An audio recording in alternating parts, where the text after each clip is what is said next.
Everyone, welcome to गिडियास classes. Last lecture में हमने पार्लियामेंट कवर किया था। अब आज इस लेक्चर में हम एग्जीक्यूटिव देखेंगे। एग्जीक्यूटिव यानी कार्यपालिका। आपके इंडियन कॉन्स्टिट्यूशन में आर्टिकल 52 से लेकर 78 तक एग्जीक्यूटिव की डिटेल्स दी हुई हैं। ये आपके पार्ट 5 में अवेलेबल है और इसमें चैप्टर 1 है। अब हम देखेंगे कि जो आपकी कार्यपालिका या एग्जीक्यूटिव है वो बेसिकली काम क्या करती है। तो जैसे मैंने लास्ट लेक्चर में आपको बताया था कि ये क्या करती है, लॉ एंड ऑर्डर को मेंटेन करती है। ठीक है, तो जो एनफोर्समेंट का काम जो है वो आपका एग्जीक्यूटिव ही करती है। Now there are 2 kinds of executive. First is actual में आपके प्राइम मिनिस्टर, उनके मिनिस्टर्स जो होते हैं वो आते हैं। And second type of executive is nominal which includes president. जब हम बात करते हैं कि इंडिया में 2 तरीके की कार्यपालिका है, एक जो है वास्तविक है और एक जो नाम मात्र की है। तो जो वास्तविक यानी कि एक्चुअल कार्यपालिका है वो आपकी प्राइम मिनिस्टर, उनके मिनिस्टर्स हैं। एंड जो सेकंड नॉमिनल है यानी कि आपकी कॉन्स्टिट्यूशनल है, जिसे हम नाम मात्र की कार्यपालिका कहेंगे, तो वो आपके प्रेसिडेंट है। अब अगर मैं ये कहूँ कि आपके प्रेसिडेंट जो है वो एक स्टैम्प या सील की तरह काम करते हैं, मीन्स उनका कोई मेजर वर्क नहीं है, वो बस एक स्टैम्प की तरह। स्टैम्प क्या करता है, लास्ट में बस एक अप्रूवल की तरह यूज़ किया जाता है। तो प्रेसिडेंट बस आपकी क्लास में एक अप्रूवल की तरह ही यूज़ किए जा सकते हैं। तो उनका इतना कोई बहुत ज़्यादा बेसिक इंपॉर्टेंट वर्क नहीं होता है। अब हम देख लेंगे कौन कौन से मेजर आर्टिकल्स है जिसके अंदर आपकी ये सारी चीज़ें कवर की गई हैं। तो सबसे पहले आर्टिकल 52 है। तो आर्टिकल 52 आपका क्या कहता है कि there shall be a president of India, यानी कि भारत का क्या होगा, एक राष्ट्रपति होगा। आर्टिकल 53 कहता है the execution power of union shall be vested in president and shall be exercised by him either directly और थ्रू ऑफिसर्स, यानी कि संघ की जो कार्यपालिका शक्ति यानी कि सारी की सारी जो एग्जीक्यूटिव पावर है वो किस में होगी, राष्ट्रपति में वेस्टेड होगी, राष्ट्रपति में निहित होगी। और वह इसका प्रयोग खुद करेगा या फिर अपने अधीनस्थ अधिकारियों के द्वारा करेगा। अब बेसिकली कॉन्स्टिट्यूशन तो आपका कह रहा है कि सारी की सारी पावर प्रेसिडेंट यूज़ करेगा अपने सबॉर्डिनेट्स के थ्रू, बट एक्चुअल में होता क्या है, ये सारी की सारी पावर कौन यूज़ करता है, प्राइम मिनिस्टर और उनके मिनिस्टर्स यूज़ करते हैं। चलिए अब आगे बढ़ते हैं। आर्टिकल 53(1) कहता है कि आपके जो प्रेसिडेंट होंगे वो supreme command of defence forces होंगे, यानी कि जो आपकी तीनों तरीके की फोर्सेज हैं आपकी, उनकी सुप्रीम कमांड जो है वो सर्वोच्च जो है, सर्वोच्च कौन होगा बलों का, आपका राष्ट्रपति सर्वोच्च होगा तीनों बलों का। नेक्स्ट आर्टिकल आपका है आर्टिकल 54। वो बताता है कि इलेक्शन जो है प्रेसिडेंट का किस तरह से कंडक्ट होगा। तो इनका इलेक्शन जो है वो किस तरह से होगा, इसमें 2 तरीके के जो बेसिकली होता क्या है कि इनके इलेक्शन में हम लोग पार्टिसिपेट नहीं करते हैं। तो इनका इलेक्शन फिर करता कौन है, तो इनका इलेक्शन एक तो पार्लियामेंट के दोनों हाउसेस के जो इलेक्टेड मेंबर्स हैं वो करते हैं, और दूसरा आपके लेजिस्लेटिव असेंबली ऑफ स्टेट्स के जो मेंबर्स होते हैं वो करते हैं।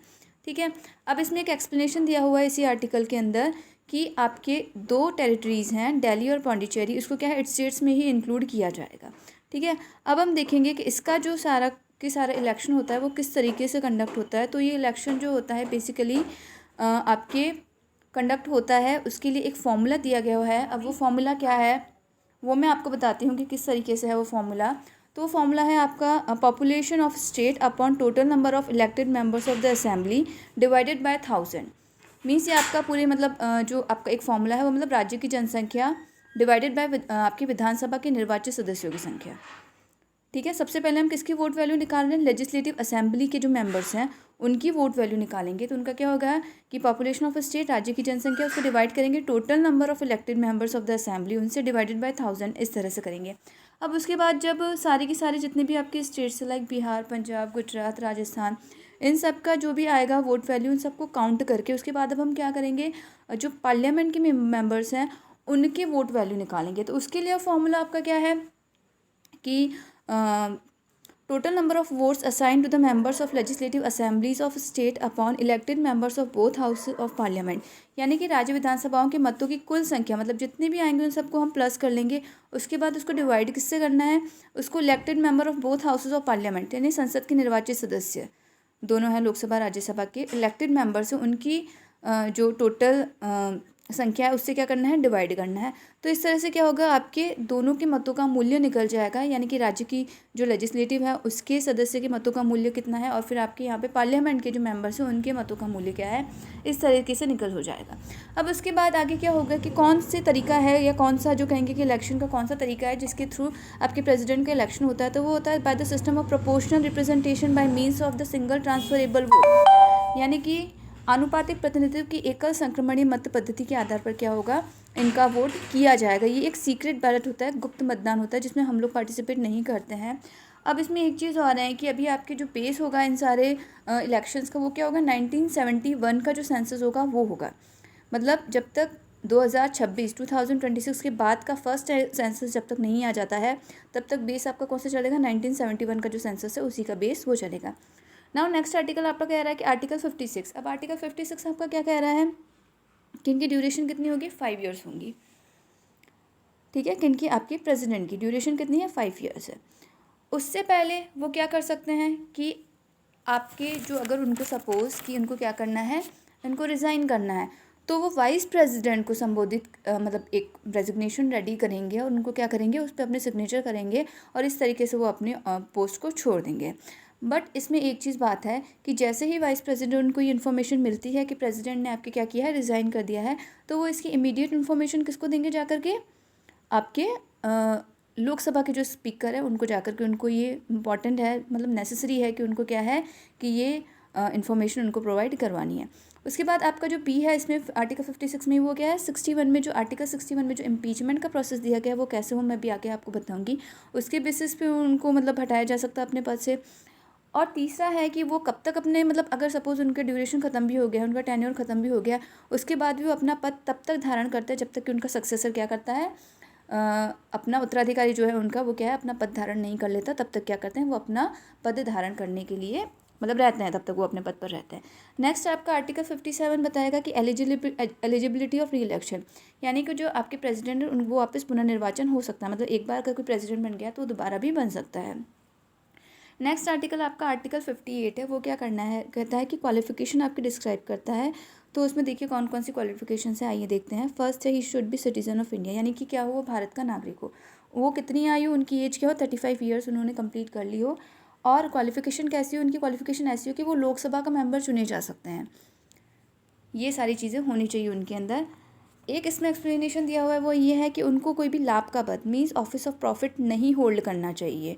जो आपके प्रेसिडेंट होंगे वो भी कोई भी ऑफिस ऑफ प्रॉफिट हेल्ड नहीं कर सकते। अब इसमें बेसिकली कॉन्स्टिट्यूशन में कहीं कोई लाभ के पद की कोई डेफिनेशन नहीं दी गई हुई है। अभी कॉन्स्टिट्यूशन में अमेंडमेंट होगा शायद मे बी आगे, जब कभी डिस्क्राइब किया जाए कि लाभ का पद एक्सेप्ट क्या है। लेकिन फ़िलहाल के लिए कौन कौन इंक्लूडेड नहीं है आपके इस ऑफिस ऑफ प्रॉफिट में, प्रेसिडेंट, वाइस प्रेसिडेंट, गवर्नर और मिनिस्टर्स, यूनियन के भी और स्टेट के भी। जो आपके मिनिस्टर्स हैं वो फ़िलहाल अभी इनके अंदर इंक्लूडेड नहीं होते हैं। नेक्स्ट आर्टिकल है आपका आर्टिकल 59। अब आर्टिकल 59 आपका किस चीज़ की बात कर रहा है, आर्टिकल 59 कुछ एक मतलब कंडीशंस बता रहा है कि किन के बेसिस, मतलब क्या होनी चाहिए कंडीशन, कि अगर ये हो गई तो फिर क्या है, वो प्रेसिडेंट का पोस्ट है वो होल्ड नहीं करेंगे। तो वो है, फर्स्ट है, shall not be member of either house of parliament, यानी कि वो क्या है, किसी भी संसद के किसी भी लोकसभा, राज्यसभा, किसी भी हाउस का मेंबर नहीं हो सकता है। वही फिर लाभ का कोई पद धारण नहीं करेगा। ठीक है, इवन वो किसी राज्य के जो स्टेट मतलब लेजिस्लेटर है उसका भी क्या है, वो मतलब मेंबर नहीं हो सकता है। फिर आपकी सैलरी और अलाउंसेस की जहाँ भी बात आती है, जिसके भी बारे में आती है, सैलरी और अलाउंसेस क्लियर देख करके टिक करो कि आपका पार्लियामेंट में जैसे डिस्क्राइब करे, या तो पार्लियामेंट डिस्क्राइब करेगी या फिर जैसा आपका सेकंड शेड्यूल में डिस्क्राइब्ड है वैसे सबकी सैलरी और अलाउंसेस होते हैं। अब नेक्स्ट आपका आर्टिकल है आर्टिकल 60, वो ओथ और अफर्मेशन की बात करता है, शपथ और प्रतिज्ञान की। तो अब आपका प्रेसिडेंट जो इतनी इंपॉर्टेंट पोस्ट है, तो वो किसके सामने ओथ लेगा, किसके सामने शपथ लेगा, तो आपके चीफ जस्टिस ऑफ इंडिया के सामने शपथ लेगा। और अगर वो नहीं है तो फिर सीनियर मोस्ट जज ऑफ द सुप्रीम कोर्ट, जो ज्येष्ठतम सबसे वरिष्ठ जो आपका सीनियर मोस्ट जज होंगे सुप्रीम कोर्ट के, उनके सामने क्या है, वो ओथ और अफर्मेशन लेंगे। नेक्स्ट बहुत इंपॉर्टेंट आर्टिकल है आर्टिकल 61, जिसमें इम्पीचमेंट की बात कही। अब क्या है वो आर्टिकल, मेन जो आपके क्या हुआ है, कॉन्स्टिट्यूशन में क्लियर प्रोविजंस हैं कि मतलब एक तरीके से कहा जाए कि मतलब ये बना हुआ है, इस तरीके का ट्रेंड फिक्स्ड है कि प्रेसिडेंट के पास ज़्यादा पावर नहीं है। लाइक कोई सपोज़ कोई बिल आया है तो उनको साइन करके भेजना ही भेजना है। मैक्स टू मैक्स वो कुछ रिकमेंडेशन सजेस्ट कर सकते हैं, मतलब उनको वीटो पावर यूज़ नहीं करना है कि वो लेकर के बैठ गए उसको। कुछ ऐसी चीज़ें अगर सपोज़ कोई करता है या कोई ऐसा अपना राइट यूज़ करता है जैसे कि उसको नहीं यूज़ करना चाहिए, बेसिकली वो कॉन्स्टिट्यूशन का वायलेशन करता है, तो इन बेसिस पे क्या है, महाभियोग लगा करके उनको हटाया जा सकता है। तो फर्स्ट हो गया, इसमें क्या हो गया कि वायलेशन ऑफ कॉन्स्टिट्यूशन होगा, इसी बेसिस पे इनको हटाया जा सकता है और किसी बेस पे इनको नहीं हटाया जा सकता है। तो अब जब ऐसा चार्ज लगाया जाएगा तब क्या होगा, सबसे पहले तो आपको 14 डेज़ की प्रायर इन्फॉर्मेशन देनी होगी, नोटिस देना होगा इन राइटिंग आपको, लिखित में इनको नोटिस देना होगा, जिसमें क्या है 14 दिन की लिखित सूचना देने के बाद ही ऐसा जो प्रपोजल होगा वो प्रेजेंट किया जाएगा। ठीक है। अब ये जो रेजोल्यूशन होगा, प्रपोजल होगा, उस पर 1/4 मेंबर, जो भी हाउस प्रेजेंट कर रहा है, सपोज लोकसभा कर रहा है तो उसके 1/4 मेंबर के सिग्नेचर होने चाहिए, और राज्यसभा कर रहा है तो उनके 1/4 मेंबर के सिग्नेचर होने चाहिए। उसके बाद अब जिस हाउस में ऐसी बात चल रही है वो पास करे, उसको 2/3 मेजोरिटी से अपनी पास करे। ठीक है। अब जैसे सपोज एक हाउस से वो पास हो गया, वो दूसरे हाउस में गया, तो वहाँ पे क्या होगा कि वो ऐसे चार्जेस की इंक्वायरी या तो खुद ही करेगा या फिर करवाएगा। मे बी वो कोई समिति बना दे या खुद ही करे या करवाए। अब ऐसे जब ये सारा प्रोविजन चल रहा है तो प्रेसिडेंट क्या है आपके उस टाइम पे वहाँ पे प्रेजेंट होंगे, अपीयर होंगे, और अपना जो है पक्ष उसको रखेंगे। इन्वेस्टिगेशन जब चल रहा होगा तो वो अपना पक्ष जो है वो रिप्रेजेंट करेंगे कि हाँ जी मेरी साइड से ये हुआ है, या मैंने ये चीज़ें नहीं कही है। जो भी अपने फेवर में उनको बातें बोलनी है वो कर देते हैं। अब सपोज सेकंड हाउस भी आपको उसको पास कर देता है 2/3 मेजोरिटी से, तो अब उस दिन से क्या समझा जाएगा कि राष्ट्रपति का पद अब खाली है। तो ये आपका आर्टिकल 61 की जो इम्पॉर्टेंट चीज़ें हैं वो मैंने आपके कवर कर दी। अब जो नेक्स्ट आर्टिकल है वो आपका दैट इज़ 63। अब 63 में आपके क्या दिया गया है, उपराष्ट्रपति की बात हो रही है। क्लियर सा है, लर्न कर लीजिए अभी कि आर्टिकल 63 में क्या है, आपके प्रेसिडेंट वाइस प्रेसिडेंट की बात की गई है। तो आर्टिकल 63 कहता है there shall be a vice president of India, यानी कि भारत का क्या होगा, उपराष्ट्रपति होगा। The vice president shall be ex officio chairman, मतलब बाय डिफ़ॉल्ट ही वो क्या हो जाएगा, राज्यसभा का पदेन सभापति बन जाएगा। लेकिन अब इनके लिए बात है कि ये मतलब कोई भी लाभ का पद धारण नहीं कर सकते। जैसी कंडीशंस वहाँ पे थी सेम वैसी कंडीशंस यहाँ पे भी आ जाएंगी, कोई भी लाभ का पद धारण नहीं करेंगे। ठीक है। अब सपोज क्या होता है, आर्टिकल 65 कहता है कि किस तरीके से आपका क्या होगा, कि सपोज ऐसा हो गया कि राष्ट्रपति अभी प्रेजेंट नहीं है, कुछ हो गया है, कुछ भी है, सपोज आकस्मिक कोई रिक्ति हो गई है, वो एब्सेंस है, तो ऐसी कंडीशन में आर्टिकल 65 डिस्क्राइब कर रहा है कि राष्ट्रपति के सारे कामों को कौन करेगा, आपके वाइस प्रेसिडेंट करेंगे। अब नेक्स्ट आर्टिकल 63 कह रहा है आपका इलेक्शन ऑफ वाइस प्रेसिडेंट, बता रहा है कि किस तरीके से आपके वाइस प्रेसिडेंट का इलेक्शन जो है कंडक्ट होगा। अब इसमें क्या होगा, कुछ ये प्रेसिडेंट जैसा ही है, बस इसमें जो ये स्टेट लेजिस्लेचर है वो पार्टिसिपेट नहीं करते हैं। तो इसमें बोथ हाउस ऑफ पार्लियामेंट जो मेंबर्स होंगे, बोथ हाउसेस ऑफ पार्लियामेंट, ये दोनों रहेंगे। सेम वही होगा with the system of proportional representation by means of single transferable vote, वही आनुपातिक प्रतिनिधित्व की एकल संक्रमणी मत पद्धति द्वारा इनका निर्वाचन होगा। सेम सारा की सारी जो चीज़ें हैं वो क्या है आपकी इन आर्टिकल्स में सेम चली जाएगी, जैसा कि आपका राष्ट्रपति में हल्का फुल्का कुछ डिफरेंस है इसके अंदर। ठीक है। अब नेक्स्ट आ गया आपका इसी आर्टिकल में आपकी क्वालिफिकेशन भी डिस्क्राइब की हुई है, सेम ही है, बस वहाँ है कि राष्ट्रपति जो है वो आपका लोकसभा का मेंबर होने की योग्यता रखता हो, यहाँ पे है राज्यसभा, बाकी दो सारी की सारी चीज़ें ऐसी है, और वो कोई भी ऑफिस ऑफ प्रॉफिट होल्ड नहीं कर सकता।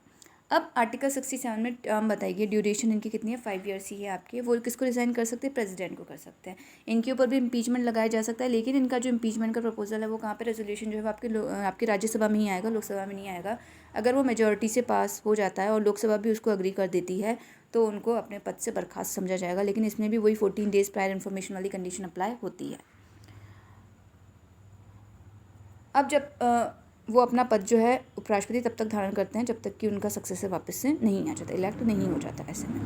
नेक्स्ट आर्टिकल 69 ओथ और अफर्मेशन, ये किसके सामने करेंगे, प्रेसिडेंट के सामने करेंगे, या फिर अगर प्रेसिडेंट नहीं है तो any person appointed by president उसके सामने ही अपनी ओथ और अफर्मेशन लेते हैं। नेक्स्ट आर्टिकल 71 की बात आ गई। अब आर्टिकल 71 कह रहा है कि सपोज़ कोई भी डाउट हुआ है रिगार्डिंग इलेक्शन ऑफ प्रेसिडेंट और वाइस प्रेसिडेंट, तो वो कौन डिसाइड करेगा, तो वो सुप्रीम कोर्ट डिसाइड करेगा। ठीक है। जो भी अगर सपोज कुछ भी डाउट क्लियर हो गया है इनके प्रेसिडेंट वाइस प्रेसिडेंट के इलेक्शन को लेकर के, तो वो आपको सुप्रीम कोर्ट डिसाइड करेगा उसके ऊपर किस तरह से क्या डिसीजन देना है। नेक्स्ट प्रोविजन इसी के अंदर है कि पार्लियामेंट में regulate laws and matter relating to election of president और वाइस प्रेसिडेंट, मतलब प्रेसिडेंट और वाइस प्रेसिडेंट से रिलेटेड जो भी लॉ है उसको आपका कौन करेगा, आपका जो पार्लियामेंट है उसको क्या करेगा, बताएगा कि उस पर किस तरीके से कौन से लॉज एंड ऑर्डर्स जो है वो बनने चाहिए। ठीक है। नेक्स्ट आ गया आपका आर्टिकल 72 पार्डन्स की बात आ गई, यानी कि क्षमादान की बात होगी। अब जो राष्ट्रपति है वो कैसे कैसे किन किन चीज़ों में मतलब क्या सकता है, क्षमादान कर सकता है, उसको मतलब सस्पेंड कर सकता है, रिमिट कर सकता है, प्रविलंब, विलाम्ब, परिहार, लघुकरण, ये चीज़ें कर सकता है, मतलब उसको कम कर सकता है, माफ़ कर सकता है। तो वो किस तरीके से है देखिए, उसमें कौन कौन से केसेस होंगे, जहाँ पे भी कोर्ट मार्शल हुआ है किसी का, जहाँ पे क्या है सेना न्यायालय द्वारा दिया गया निर्णय है, वहाँ पे हो सकता है। In all cases where the executive power of the union extend, जहाँ पे क्या है यूनियन की एग्जीक्यूटिव कार्यपालिका शक्ति का विस्तार है, उन सभी केसेस में वो ऐसे डिसीजन दे सकता है। और जहाँ पे क्या है डेथ सेंटेंस दिया गया है, ऐसी सब जगह क्या है वो इन चीज़ों को यूज़ कर सकता है, अपने इन पावर को यूज़ कर सकता है। नेक्स्ट आर्टिकल 74 जो है वो आपके किसके बारे में है, आर्टिकल 74 आपका कह रहा है कि council of minister to aid and advise president, मतलब प्रेसिडेंट को आपके सलाह करने के लिए काउंसिल ऑफ मिनिस्टर्स होगी।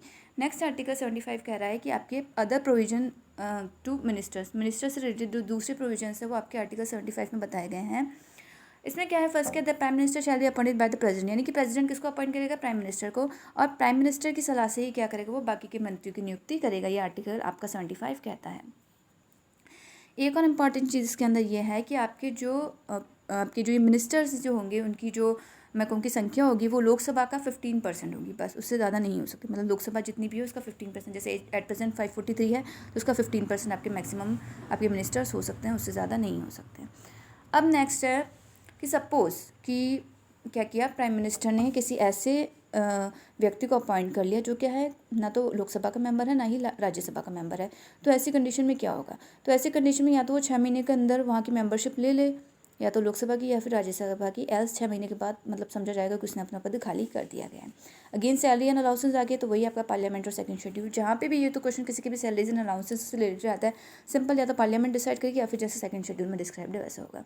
इसमें एक इंपॉर्टेंट और चीज़ है, अटॉर्नी जनरल ऑफ इंडिया की जब बात आती है तो इसमें अब क्या है, अटॉर्नी जनरल ऑफ इंडिया कौन है आपके, तो वो है ऐसा कोई पर्सन जो ऐसी क्वालिफिकेशन रखता हो जैसे उसको सुप्रीम कोर्ट का जज अपॉइंट किया जा सकता है, तो उसको क्या है प्रेसिडेंट आपके attorney general of India appoint करेंगे। मतलब उसमें क्वालिफिकेशन किसकी होगी, सुप्रीम कोर्ट जज की होगी। सेकंड है वो ऐसे सारे लीगल मैटर्स पे एडवाइस करता है जैसा कि उसको प्रेसिडेंट या फिर यूनियन बताते हैं कि एडवाइस करिए, या फिर ऐसी ड्यूटीज़ जैसे कि वो प्रेसिडेंट उसको असाइन करता है, ऐसी सारी की सारी ड्यूटीज़ वो परफॉर्म करना है। अब इनको एक और राइट मिला हुआ है कि ये इंडिया के सारे कोर्ट में क्या है उपस्थित हो सकते हैं, मतलब ऑडियंस बन सकते हैं वहाँ पे जाकर के, कोई भी कोर्ट हो इंडिया का वहाँ पे जाकर के उपस्थित हो सकते हैं, ये राइट इनके पास में है।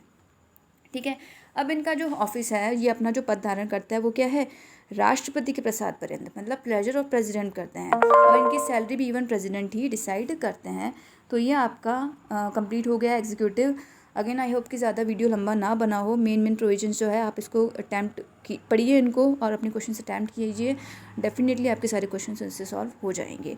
Thank you so much for watching this video, thank you.